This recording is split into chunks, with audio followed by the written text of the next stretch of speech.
नमस्कार दोस्तों, लॉकडाउन के बीच मोदी सरकार ने बनाया आरबीआई को डुबोने का प्लान। विशेषज्ञों का मानना, कोरोना संकट में मीडिया के सांप्रदायिक और विषैले दुष्प्रचार का मुकाबला सियासी रणनीति से हो। जानेंगे पूरी खबर। खबरों में आगे बढ़ने से पहले अगर आप भी गोदी मीडिया का बहिष्कार करते हैं तो वीडियो को लाइक करें, चैनल को सब्सक्राइब करें और बेल आइकन भी दबाएं। खबरें विस्तार से। जी हां दोस्तों, कोरोना वायरस से जारी इस लड़ाई और लॉकडाउन के बीच मोदी सरकार ने रिजर्व बैंक से भारी रकम लेने का खाका तैयार कर दिया है और आरबीआई से रकम निकालने की सीमा करीब 3 गुना बढ़ा दी गई है। एक तरफ जहां देश में जारी लॉकडाउन और कोरोना वायरस से संक्रमित लोगों की संख्या दिन ब दिन बढ़ती जा रही है, इसी बीच केंद्र की मोदी सरकार ने रिजर्व बैंक ऑफ इंडिया को खाली करने की योजना को लागू कर दिया है। आरबीआई से कर्ज लेने के नियमों में फेरबदल कर सरकार ने इसका रास्ता निकाला है, जिसके बाद रिजर्व बैंक ने 20 अप्रैल को मोदी सरकार को दी जाने वाली कर्ज की रकम को करीब 3 गुना बढ़ाकर 2 लाख करोड़ कर दिया है, जिसकी सीमा पहले 75,000 करोड़ रुपए थी। जैसा कि आप सब जानते हैं कि कोरोना महामारी से पहले ही केंद्र की नरेंद्र मोदी सरकार आर्थिक मोर्चे पर विफल रही थी। नोटबंदी और बिना तैयारियों और कोई सोच विचार किए बिना लागू किए गए जीएसटी जैसी नीतियों के चलते पहले ही देश की अर्थव्यवस्था पाताल में पहुंच चुकी है। विकास दर लगातार नीचे जा रही है और डॉलर के मुकाबले रुपये की कीमत दिनों दिन प्रधानमंत्री की उम्र से आगे निकले जा रही है। उद्योग धंधे ठप हैं, बैंक दिवालिया होने की कगार पर है।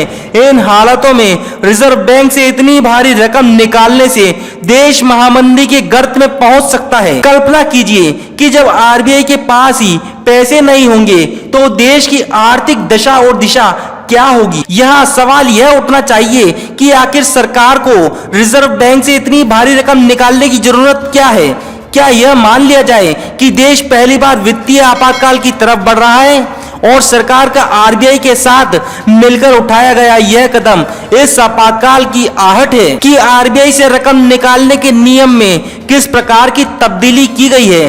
गौरतलब है कि आरबीआई हमेशा से ही सरकार को केवल सरप्लस फंड ही देता आया है, लेकिन यह पहली बार है जब मोदी सरकार के कार्यकाल के दौरान सरकार द्वारा सरप्लस फंड से अधिक रकम निकालने जैसा काम किया जा रहा है और इसी के तहत आरबीआई से अधिक रकम प्राप्त करने के लिए नियमों में संशोधन या फेरबदल किए जा रहे हैं। ध्यान रहे कि इससे पहले सरकार रिजर्व बैंक से कर्ज के रूप में केवल 75,000 करोड़ ले सकती थी, लेकिन मौजूदा सरकार ने 1 अप्रैल को इसे संशोधित करते हुए रकम निकालने की सीमा को बढ़ाकर 1,20,000 करोड़ कर दिया था और अब 20 अप्रैल को उसे फिर से बढ़ाकर 2 लाख करोड़ कर दिया है। इससे पहले भी वर्ष 2019 में भारतीय रिजर्व बैंक ने मोदी सरकार को 24.8 अरब डॉलर यानी लगभग 1.76 लाख करोड़ रुपए लाभांश और सरप्लस पूंजी के तौर पर ट्रांसफर कर दिया था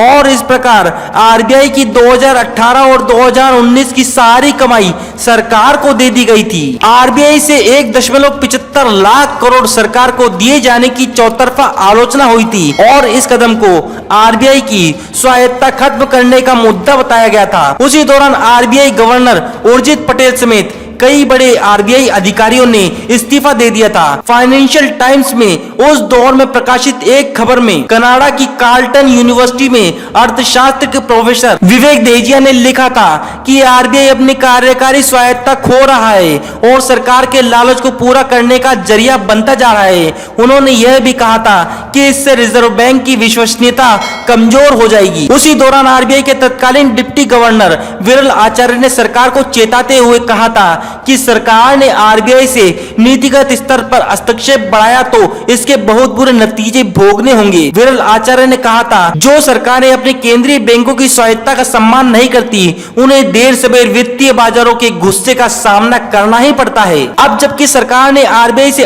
अधिक रकम निकालने की नई स्कीम को तैयार कर लिया है, तो क्या अब यह मान लिया जाए कि देश के केंद्रीय बैंक की स्वायत्तता समाप्त हो चुकी है? अगर ऐसा है तो संकेत यही है कि देश में वित्तीय आपातकाल के हालात बन चुके हैं। विशेषज्ञों का मानना, कोरोना संकट में मीडिया के सांप्रदायिक और विषैले दुष्प्रचार का मुकाबला सियासी रणनीति से होना चाहिए। अर्णब गोस्वामी जैसे लोगों से अदालतों के जरिए नहीं बल्कि राजनीतिक ताकत से निपटना होगा। अदालत पर गुर्राने से काम नहीं चलेगा कि इस तरह के घृणित शख्स को गिरफ्तारी से बचने की मोहलत क्यों दे दी गई, क्योंकि पालघर क्षेत्र में 2 साधु व उनके वाहन चालक की हत्या को लेकर देश में सामाजिक विभाजन का जहर फैलाने की समूची योजना पर पानी फिर गया। इसलिए एजेंडा बदलने को कुछ तो करना ही था। सो मोदी की सत्ता को अपने दम पर चुनौती दे रही सोनिया गांधी को ही सॉफ्ट टारगेट के तौर पर तराशा गया। मीडिया समीक्षक प्रोफेसर जगदीश्वर चतुर्वेदी कहते हैं, अर्णब गोस्वामी केंद्र की मोदी सरकार बीजेपी आरएसएस के घृणित एजेंडे का निमित्त मात्र है।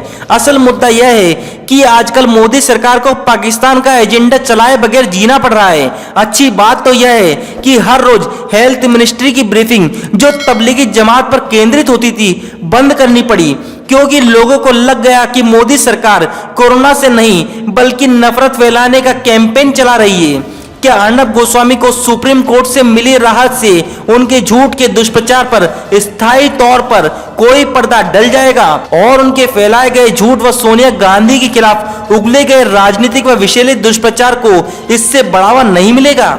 इस सवाल को मीडिया व सामाजिक क्षेत्र के लोग आने वाले वक्त में एक बड़ी लड़ाई का आधार मानते हैं। वरिष्ठ पत्रकार व लेखक राम शरण जोशी कहते हैं, अर्णब गोस्वामी जैसे लोगों से अदालत के जरिए नहीं बल्कि राजनीतिक ताकत से निपटना होगा। अदालत पर गुर्राने से काम नहीं चलेगा कि इस तरह के घृणित शख्स को गिरफ्तारी से बचने की मोहलत क्यों दे दी गई। टीवी चैनलों को सत्ता पक्ष का भोंपू बनने व विपक्षी नेताओं के खिलाफ विश्वमन करने की खतरनाक स्थिति पर मीडिया विशेषज्ञ भौचक हैं। जाने माने पत्रकार व विदेश नीति मामलों के विशेषज्ञ रामचंद्रन अर्णब गोस्वामी का नाम भी लेना नहीं चाहते। वृहद फलक पर अपनी बात रखते हुए कहते हैं, असल में धर्म व सांप्रदायिकता फैलाकर सत्ता प्रतिष्ठानों पर विभाजनकारी दलों व नेताओं को बैठाने का काम अगर मीडिया के नाम पर कुछ तत्वों ने अपने हाथ में ले लिया है तो समझो देश में लोकतंत्र के लिए सबसे बड़े खतरे की घंटी बज चुकी है। ऐसे लोग अगर पत्रकारिता के पेशे को कलंकित करेंगे तो देश में जो कुछ पत्रकार बचे हैं उन्हें ही आगे आकर देश को बचाना होगा कि घृणा और नफरत फैलाने वाले यह अमुक शख्स को पत्रकार कहकर संबोधित करना ही समाज व देश के लिए घातक होगा। कोरोना से निपटने में मोदी सरकार की पूरी तैयारियों की सच्चाइयों से एक एक करके पर्दा उठता जाना मोदी सरकार की सबसे बड़ी विफलता साबित हुई। जितनी बड़ी महामारी उतनी ही बड़ी रणनीति सूचनाओं को रोकने के लिए समर्थन टीवी चैनलों व कॉर्पोरेट मीडिया का इस्तेमाल कर अपनाई गई। क्या मोदी सरकार कोरोना के उपचार और इस महामारी से जुड़ी जानकारियों को छिपाकर इतनी बड़ी जंग जीत पाएगी? इस पर कई विशेषज्ञों को गहरा संशय है। उनका कहना है कि सरकार को सूचनाओं का प्रवाह रोकने के बजाय उसे और प्रभावी बनाना चाहिए। वरिष्ठ मीडिया समीक्षक व लेखक सुधीर पिचेरी कहते हैं, सूचनाओं को जितना छिपाने की कोशिश होगी उतनी ही वे किसी न किसी तौर पर बाहर निकलेंगी। पिचोरी कहते हैं, अच्छी और बुरी पत्रकारिता हर दौर में हुई है। सूचनाओं को रोकने की कोशिश देश ने पहले भी देखी है, लेकिन इसके बाद और भी अखबार व पत्रिकाएं निकली और देश में अच्छी पत्रकारिता का स्वर्णिम काल भी आया। सरकार के पक्ष में झूठी व मनगढ़ंत खबरों को परोसने की कोशिशें एक अस्थायी फेस है तथा जैसे ही यह दौर खत्म होगा लोग सच्ची ईमानदारी व तथ्यपरक पत्रकारिता पर ही भरोसा करेंगे। तमाम ताजा खबरों के लिए हमारे साथ बने रहिए और सब्सक्राइब करें इंडियाज रियल पॉलिटिक्स, भारत की सच्ची तस्वीर।